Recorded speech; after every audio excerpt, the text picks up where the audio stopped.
রাজপুর সোনারপুর পৌরসভার ২৬ নম্বর ওয়ার্ডের পৌরমাতা রেশনা মণ্ডলের উদ্যোগে এবং ওয়ার্ড সভাপতি শাহিন শাহ মণ্ডলের প্রচেষ্টায় ২৪শে ডিসেম্বর এক শিক্ষা শিবির কর্মসূচির আয়োজন করা হয়। অনুষ্ঠানে উপস্থিত ছিলেন সোনারপুর দক্ষিণের বিধায়ক লাভলি মৈত্র। এই শিবিরে রামকৃষ্ণ মিশনের শিক্ষক সহ বিভিন্ন বিষয়ে অভিজ্ঞ শিক্ষকরা ছাত্রছাত্রীদের গুরুত্বপূর্ণ বিষয়ে আলোচনা করেন।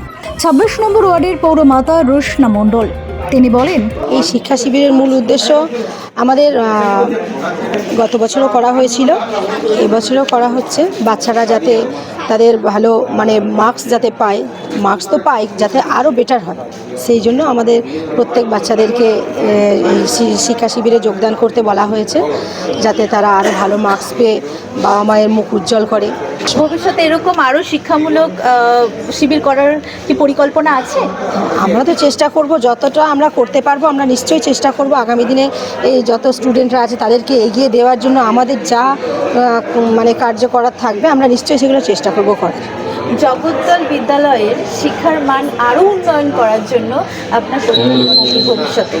যেখানে আমাদের আমরা যে এই জগদ্দল স্কুলে যে এখানে যে শিক্ষকতা বাচ্চারা যারা আসে, যারা অনেকে আছে পড়াশোনাটা ঠিকমতো মন দিয়ে করতে চায় না, বা তারা তো মনটা এখন বাচ্চাদের মনটা তো অন্যরকমই, তারা যাতে এখানে এসে উৎসাহ পেয়ে যাতে ভালো রেজাল্ট করে, বা আরও স্টুডেন্টরা যারা রেজাল্ট করছে তাদেরকে দেখে যাতে তারা আরও নিজেদেরকে আরও একটু পাল্টে ফেলতে পারে, সেই রকম আমরা চেষ্টা করব, যাতে এরকম বিভিন্ন রকম প্রোগ্রামের মাধ্যমে আমরা তাদেরকে এগিয়ে দিতে পারি, তারা আরও ভালোভাবে রেজাল্ট করুক, একে অপরের দেখে তারা বড় হওয়ার চেষ্টা করুক। এইভাবে আমরা চাইবো যে তারা এগিয়ে যাক।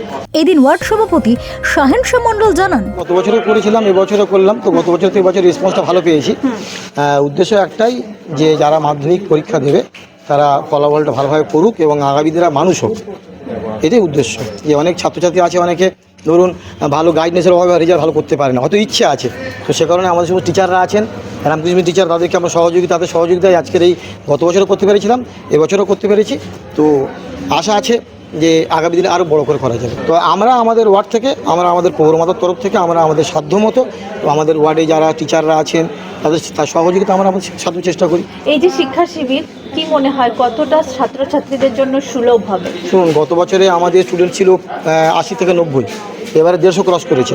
তো সুতরাং ভালো হচ্ছে বলেই আমার ছাত্ররা আসছে এবং আশা করি আগামী দিনে আরও বেশি আসবে। এলাকার বহু মাধ্যমিক পরীক্ষার্থী কর্মসূচিতে অংশ নেন। একজন বিশিষ্ট শিক্ষক বলেন, শচীন্দ্রনাথ, শিক্ষা শিবিরে মূলত সমস্ত বিষয়ের উপর গুরুত্ব দেওয়া হয়, তবে এবছরের জন্য বিশেষ করে, যেমন গত বছরের সমস্ত বিষয়ের উপরে ছিল, এবছরও সব কিছুর উপরে আছে, তবে এবারে সায়েন্স গ্রুপ এবং ল্যাঙ্গুয়েজ গ্রুপের উপরে বেশি গুরুত্ব দেওয়া হয়েছে। বর্তমানে এই শিক্ষা শিবির কতটা প্রয়োজন বাচ্চাদের জন্য?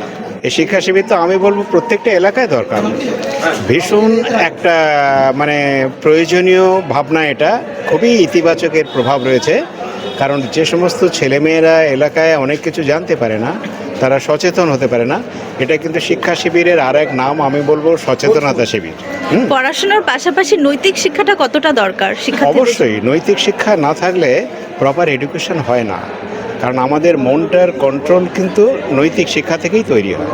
এদিন সোনারপুর বার্তার মুখোমুখি হয়ে উপস্থিত ছাত্রছাত্রীরা বলেন, খুবই সুবিধা হবে আমাদের, এখানে আমরা সাজেশন দেবো, সেগুলো আমরা করতেও পারবো। এইটা করার জন্য আমরা খুব খুশিও হয়েছি। দীপশীল প্রয়োজন তো আছে, কারণ এখানে যেই সাজেশনগুলো দেবে, এখানে অভিজ্ঞ শিক্ষক শিক্ষিকারা আছে, আশা করি তারা যেই সাজেশনগুলো দেবে সেগুলো আমরা উপকৃত হব, আর আমাদের মাধ্যমিকের জন্য সেগুলো অত্যন্ত প্রয়োজনীয়। সহায়ক ঘোড়াই এরকম কি হয়, সুব্রত সাহা। কোন ক্লাসে পড়েন? শেষ মুহূর্তে এমন উদ্যোগে খুশি পরীক্ষার্থীরা। তাদের মতে এই ধরনের প্রস্তুতি মাধ্যমিক পরীক্ষায় আত্মবিশ্বাস বাড়াতে অনেকটাই সাহায্য করবে। ক্যামেরায় দীপঙ্করের সঙ্গে অনুষ্কার রিপোর্ট, সোনারপুর বার্তা।